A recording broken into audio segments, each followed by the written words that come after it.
5 милиони евра гаранција во замена за пасош. Дали со толкав износ навистина се отстранува опасност од бегство на бизнисменот Борче Марковски, обвинет за злоупотреби со јавни набавки во РЕК Битола. Правни експерти со кои разговараше Алфа вела дека гаранцијата е законска мерка, но сама по себе не секогаш е доволна, особено кога станува збор за обвинети за тешки кривични дела. Според нив, финансиски мокни лица понекогаш се подготвени да ризикуваат и значителен имот, доколку проценат дека така можат да избегнат кривична одговорност. Затоа велат во вакви случаи најчесто се определуваат и дополнителни мерки на предпазливост, како обврска обвинетиот редовно да се јавува во судот.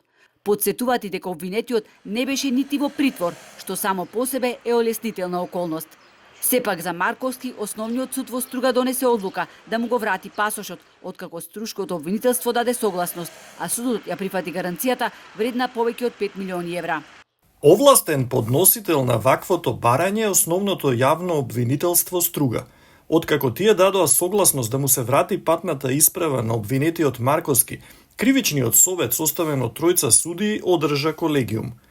Ценејќи го позитивното мислење на струшкото обвинителство, Советот донесе одлука на обвинетиот да му се врати пасошот и да се прифати приложената гаранција во вредност од над 5 милиони евра.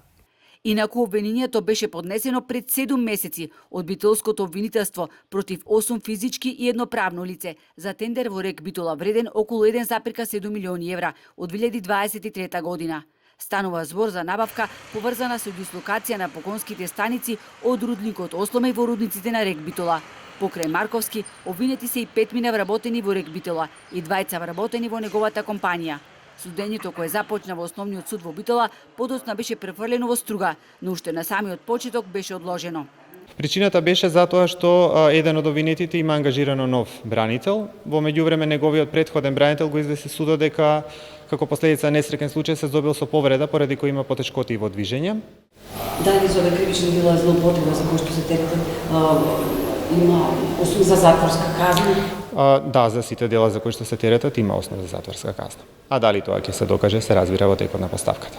Судењето е презакажано за 2 септември, а предметот за набавката во енергетскиот гигант РЕК Битола допрва треба да ја добие својата судска разврска.